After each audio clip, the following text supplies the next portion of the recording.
Assalamualaikum warahmatullahi wabarakatuh. Alhamdulillahirabbil alamin wa bihi nasta'in wa ala umuri din wa din. Wassalatu wassalamu ala asrofil anbiya'i wal mursalin sayyidina wa maulana Muhammad sallallahu alaihi wasallam. Selamat pagi, selamat siang, selamat sore, selamat malam teman-teman. Perkenankan saya Ibnu Katsir, Dimisioner Presiden KSIAIN Prokerto 2018 yang sedikit berbagi dalam channel YouTube ini. Kebetulan akan membahas mengenai zakat dan juga zakat fitrah nanti. Yang pertama, sebelum masuk ke materian, kita telah sejarah terlebih dahulu. Sedikit saja memang. Sejarah menunjukkan bahwa banyak nabi sebelum Nabi Muhammad SAW juga diperintahkan Allah Subhanahu Wa Taala untuk mematuhi prinsip-prinsip zakat. Ini juga menunjukkan bahwa ide-ide tentang zakat secara bertahap diperkenalkan ke masyarakat selama masa Nabi Muhammad SAW. Awalnya, zakat dijadikan sebagai praktik operasional, di mana para sahabat radhiyallahu anhum diberitahu bahwa mereka dapat membayar zakat untuk menyenangkan Allah Subhanahu wa taala. Namun kemudian zakat ditetapkan sebagai kewajiban dan umat Islam harus membayarnya jika mereka memiliki kekayaan yang melebihi jumlah tertentu. Dan selama masa Nabi Muhammad SAW, zakat dikumpulkan dan didistribusikan oleh negara, maka warga akan mengumpulkan zakat selama waktu itu, kemudian akan mendistribusikannya di antara mereka yang memenuhi syarat untuk menerimanya. Terus kemudian apa itu zakat fitrah? Nah, dari Ibnu Umar radhiyallahu anhu, ia berkata, Rasulullah SAW mewajibkan zakat fitrah dengan 1 sok kurma atau 1 sok gandum bagi hamba yang merdeka, bagi laki-laki dan perempuan, bagi anak-anak dan orang dewasa dari kaum muslimin.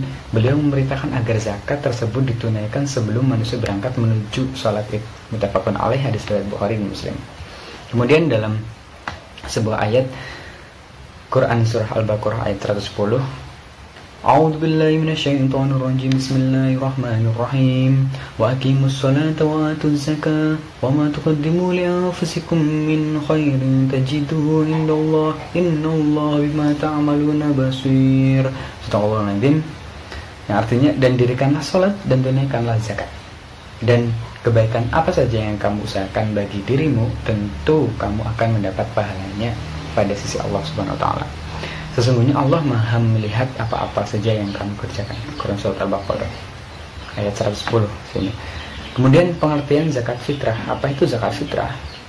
Zakat fitrah adalah zakat yang harus ditunaikan bagi seorang muzaki yang telah memiliki kemampuan untuk menunaikan. Zakat fitrah adalah zakat wajib yang harus dikeluarkan sekali setahun, yaitu saat bulan Ramadan atau menjelang Idul Fitri. Hal ini juga yang menyebabkan zakat fitrah ini berbeda dengan zakat-zakat yang lain, karena dilaksanakan sebelum sholat id. Bila ditelisik dari segi bahasa, zakat berasal dari kata az-zakah yang artinya suci, tumbuh, berkah, dan terpuji. Kalau menurut Hasbi Ash-Shidiki dalam bukunya Pedoman Zakat menjelaskan bahwa zakat memiliki beberapa pengertian, diantaranya nama atau kesuburan, toharoh atau kesucian, barokah atau keberkahan, dan tazkiyah tahrir artinya mensucikan. Berarti zakat fitrah berarti mensucikan harta, karena dalam setiap harta manusia ada sebagian hak orang lain.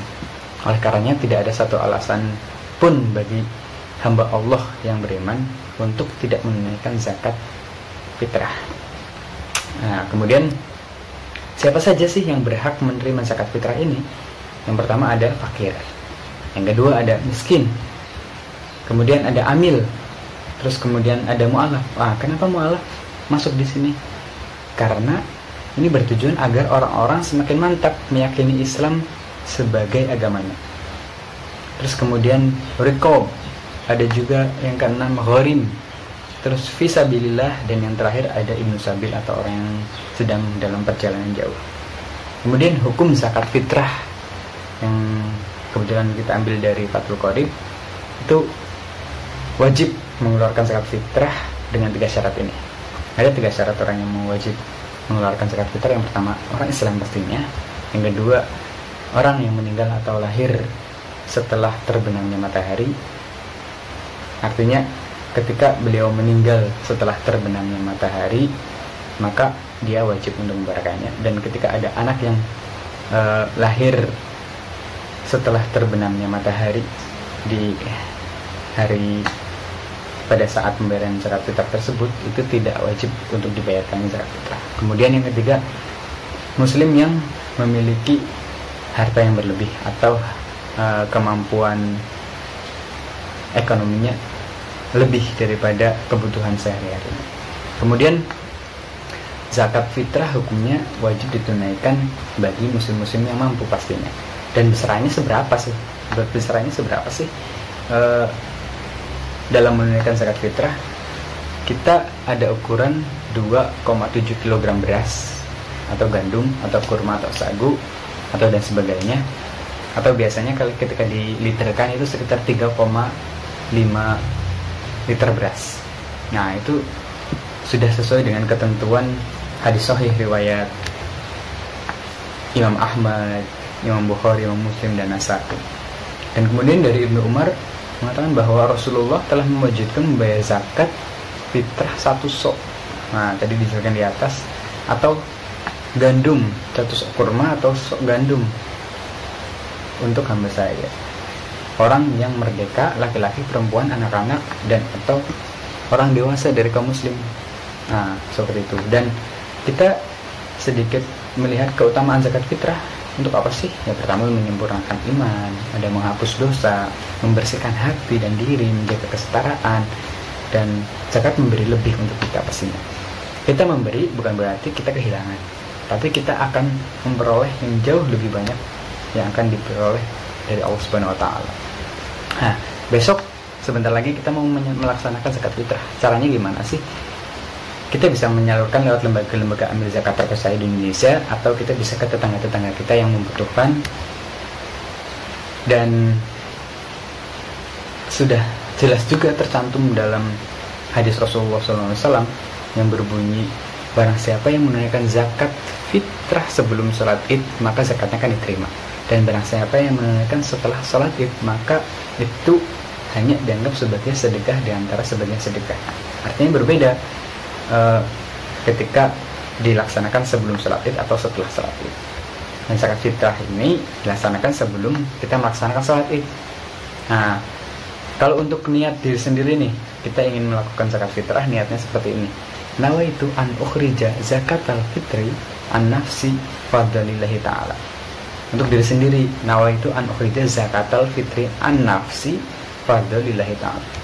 Kalau untuk teman-teman yang sudah berkeluarga atau ingin menzakatkan keluarganya yang dinafkahi oleh teman-teman sekalian, niatnya berbeda sedikit. Ada seperti ini. Bismillahirrahmanirrahim. Nawaitu an ukhrija zakatal fitri anni wa an jami ma yalzimuni nafaqatuhum syar'an fardulillahi ta'ala. Saya ulangi. Nawaitu an ukhrija zakatal fitri anni wa an jami'i wa yalzimuni nafaqatuhum syar'an fardulillahi ta'ala. Ya, kurang lebih seperti itu. Sekian penyampaian dari saya, kurang lebihnya mohon maaf. Kebaikan hanya datang dari Allah Subhanahu wa Ta'ala, dan kesalahan murni dari diri saya pribadi. Apabila masih banyak kekurangan, mohon dimaafkan. Bila taufiq wal hidayah. Wassalamualaikum warahmatullahi wabarakatuh.